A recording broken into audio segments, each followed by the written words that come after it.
Before I tell the story of how I got my traumatic brain injury, there's something I want to share. My injury happened on September 12th, 1995.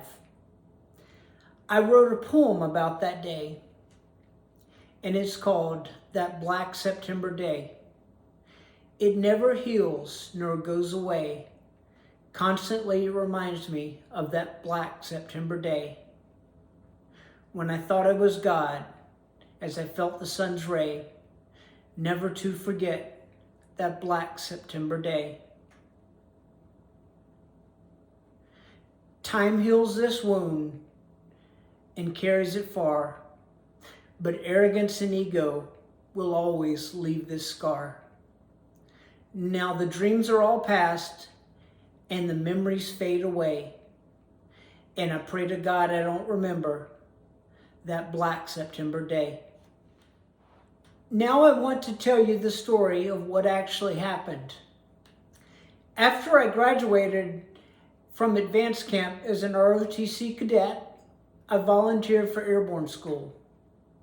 I thought earning my jump wings would help me get the branch I wanted. I wanted armor. I wanted to be a cavalry officer. And I was willing to do whatever it took to get there. I trained hard. I was ready. The first 2 weeks of airborne school weren't a problem for me. Even the runs, which some people talk about, weren't difficult. My first jump was out of a C-130. I remember stepping out of the aircraft and suddenly everything got quiet. It's so strange to explain, but when you're falling through the air, there's nothing around you to block sound. I could hear things on the ground more clearly than I expected.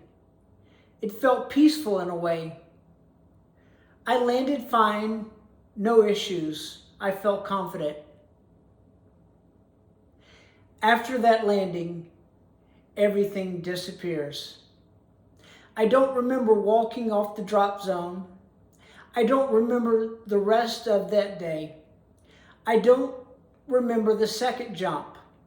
I don't remember anything from the next 4 or 5 days. Those memories never came back. It's just a blank space in my life, a gap that will always be there. My next memory is waking up suddenly being in a hospital. I didn't know it then, but 4 or 5 days had passed.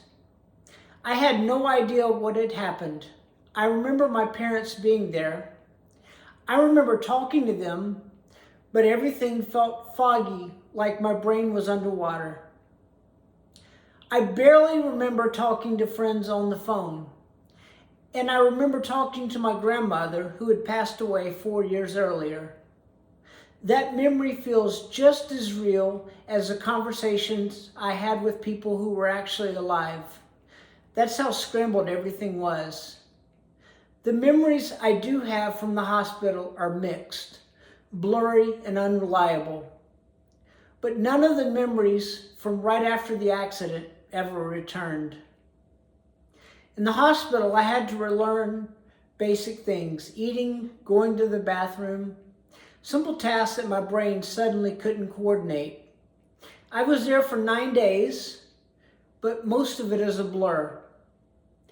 After the jump, I was diagnosed with torsional binocular diplopia, double vision with a twist. When the swelling went down, it improved for a while, but later in life it came back. That's the visual impairment I live with today. It's part of why I compete the way I do. That jump changed my life. I didn't become a cavalry officer like I planned, but I became something else.